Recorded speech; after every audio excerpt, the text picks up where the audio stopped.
Yeah, I'm just like sitting here thinking of my own life. There's been time frames where I was in such a giving role that I literally was crawling up the stairs, falling asleep on the steps. Yeah.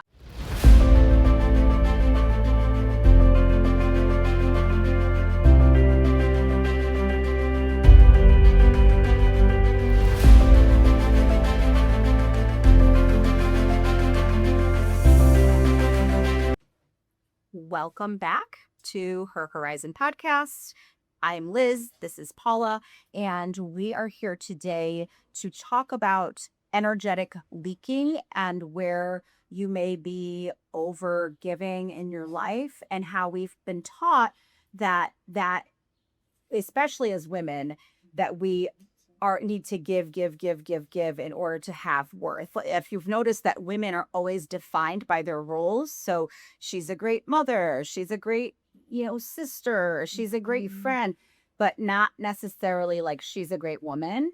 And I think we're here to kind of dispel some myths around self-care, self-love, and um, what we've been taught is selfish, Yeah. and to kind of work around those types of things.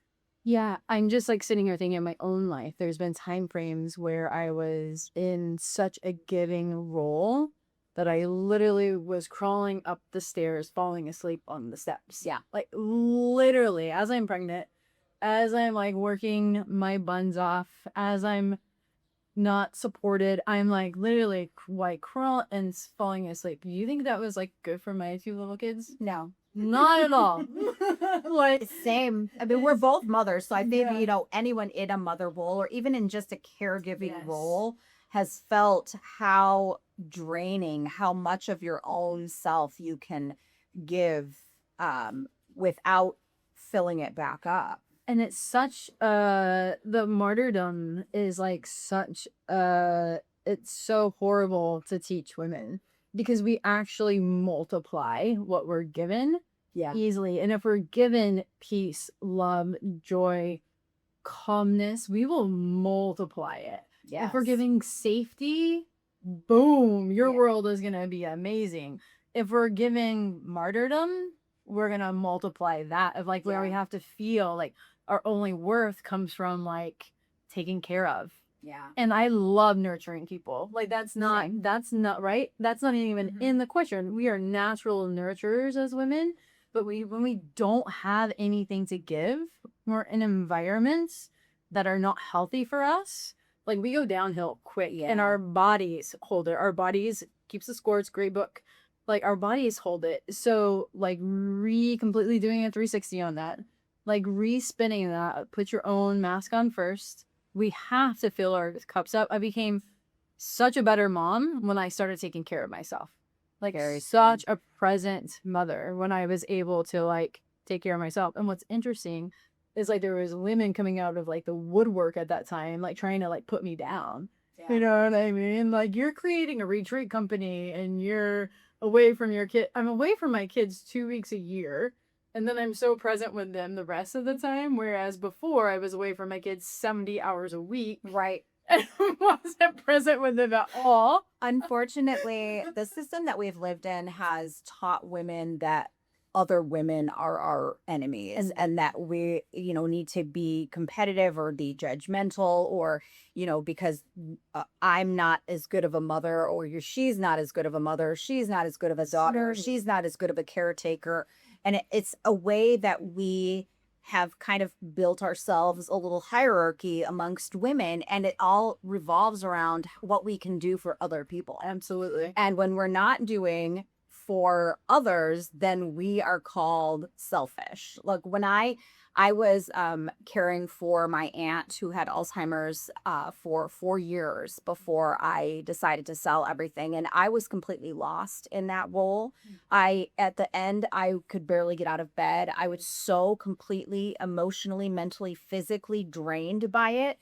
And it doesn't mean that I don't love my aunt and but I just couldn't do it anymore. And so I took the little ounce of strength that I had and the vision that I had had for pretty much my entire adult life, which was to travel with my children. and I made it happen for myself. And I did the thing, I sold the things, I did it, and I left. And so many people called me selfish. And there's still people in my life that I have strained relationships with because they believe that what I did was selfish. And really, I have become a much stronger woman, a better wife, a better mother, a better person because of those choices that I made. Yeah. And it's, I always found that the ones that are calling you selfish are the ones that are mad you're not doing things for them anymore. Yep, you're inconveniencing their life somehow. Right.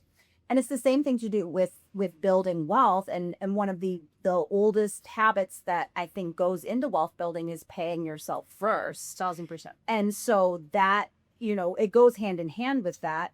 And so many women, when, the paycheck hits, were like, oh, it's got to go here, here, here, here, here, and money wants to be loved and, nurtured. And so when you pay yourself first, even if it's just, $10 or 10% or whatever you're comfortable with, it's giving that energetic signal that, oh, I'm worth investing in. Yes. And I am, and so then money's like, okay, well, I'm going to come to you more to, give yourself more and to fill you up more. But if you treat money like the person that's like the nosy neighbor that you don't want it to come over, and you're like, oh God, get over here or go over there, and I wish you would leave, and that it sends a completely different message. Yeah, I love that. Yes, that was one thing my mom taught me really early on, was to like pay yourself first. Like and I was thinking this morning actually of her principles and how I really didn't listen. Yeah. I did, and then I like did it, and then it's, I think sometimes those principles of like paying ourselves first and having a nest egg to yourself like sounds harsh in one way, but it's actually protective. Absolutely. It is very protective of ourselves, like, so that way if we're in any bad situation you can get yourself out of. Yes. Like, money and wealth is just choice. Like, it's choice for freedom.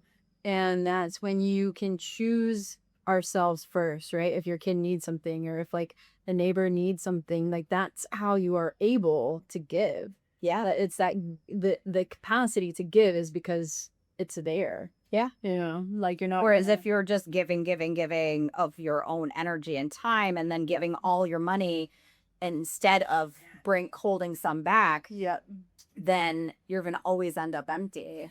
Yes, I've lived both of those worlds. Yeah. But like my mom got me into the financial planning world. I think she was 13. I was 13 or 14 when she started doing this. And I was such a good saver, and I'm so thankful, because when I went through my divorce, I had a little nest egg to be able to take care of myself and my kids. And then I started down like a very deeply spiritual path, which was beautiful and awesome. And there's something there with money, with a lot of people in the spiritual community, which I actually started, like, I was like gonna do the spiritual and practical together. And then I just went pure like spiritual path, and I was giving my money away. Right. I was like, literally, I just need to pay this to be in this person's energy. Yeah. Yeah. And I'm gonna help you start a business. I'm gonna help you. I was like, Oprah, Yes. you get a car. you get, I believe in you, go girl. Yes. Which was amazing and awesome in some ways. And I got to learn the principle of like taking care of me first again in a different way also. And I'm thankful for the lesson. Yeah, I'm just like done with that lesson. It has to be balanced, for sure. There has to be balance. Because I think a lot of women will find themselves in situations where they will pour into their spouse, they'll pour into their family, and then something happens, it could be worst case scenario, their spouse dies, and they don't, and they haven't built anything for themselves, and they're left with nothing and had to start over from scratch. Or they, God forbid, get into like an abusive situation, and they can't get out because they have not built anything. They have not poured into their own cup. They have not poured, held back money. I've seen, as a banker for 20 years, I've seen so much financial abuse, and, men keeping women, having to have them ask for every single little penny. And, that's just a recipe for disaster as well. Yeah. Yeah. Money equals freedom for you. Yeah, And even if you do have to start over, been there, done that, it's possible. absolutely. And you start with those lessons, like you learn lessons, right? So then it's like you will be able to see all the red flags vastly. Yes. And you get to like have so much joy from what you've come out of. Yeah. Like, and really celebrate yourself in that and like step forward in freedom with that too. And the money will come. Like, it will Yes. come. Like, it will come. And yes, there's so much financial abuse that happens. Like, I've witnessed that. And yeah, that's not cool. But that's why one of the reasons why we're doing what we're doing too Yes. is because we don't want people in those situations. Like if I had a daughter, right, it's like, here's how you take care of yourself financially, emotionally, spiritually.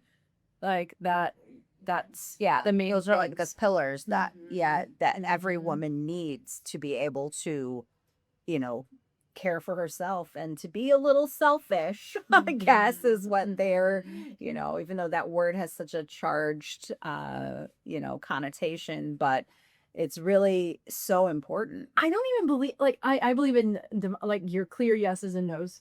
Like, right, because if we say yes to something that is actually a no, then we overgive and we hold resentment. Yes. So like if we say, I'm gonna say it another again, if we say yes to something that is actually no, then it's overgiving and you hold resentment towards that person. To me, that Yes. is more selfish than being clear in your no's. Yeah. Like if this is a no for me, if I'm at my rope, it's a no. Yeah. And that's Well, okay. it's setting a boundary, and Yes. that's unfortunately not something that we have been taught as women. We've been taught to give, to be the good mother, to be the caretaker, to be the. I was listening to a nurse that was talking about how like men that are in um like a hospice and things like that, and that it's always the daughters, or if it's not the daughters, it's the daughter-in-laws that are the ones that are talking to them, getting the plans, making the plans. I mean, and even still in my own life, it's me and my mom that are doing all of the caretaking and the caregiving. And yes, the men have their opinions and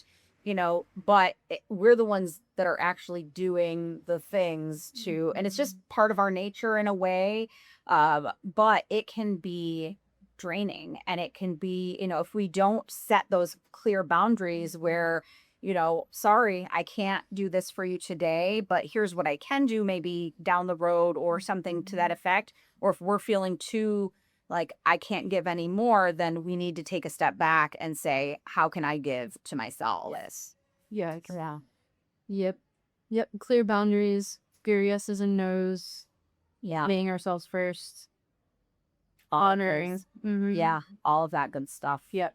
1000%. It's not selfish to put yourself first, to pour into yourself. It's magical, actually. Yes, and it's needed. And I'm loving the younger generation, Yeah. how they just got this part. I think a lot of them have it like down pat. Yeah. I think They're like, I'm They're like- setting a boundary. I'm not gonna put up with this on. That's why they change jobs so much, because they're like, no, I'm not gonna do that. Whereas, I think a lot of millennials will just like slug through and will just like, oh yeah, I'm being treated like shit, but I'm gonna, It's my only on. yes. I thought that fear comes up and we're like, don't know what to do. So yeah, that's so funny. It is a generational thing. Yeah, clear yeses and nos. I was reading something that I wrote like 5 or 6 years ago. Like joy brings so much to life, and you're never stuck. That's right. Like you're never stuck. There are always options. There may be options that you don't want to exercise, that you are afraid of, but you always have options, and you allow yourself so many more options when you put yourself first and pay yourself first and take care of yourself, take care of your body, take care of your spirits, take care of your mind. So Yeah. so that was great. And we look forward to seeing you next time. Make sure you're following us on all of our socials. We'll put those below in the comments, and let us know. We would love to hear your stories about how you have given maybe too much of yourself and what that has done for your spirit, and how you're reclaiming that energy. We'd love to celebrate you. That's all. All right. Ciao.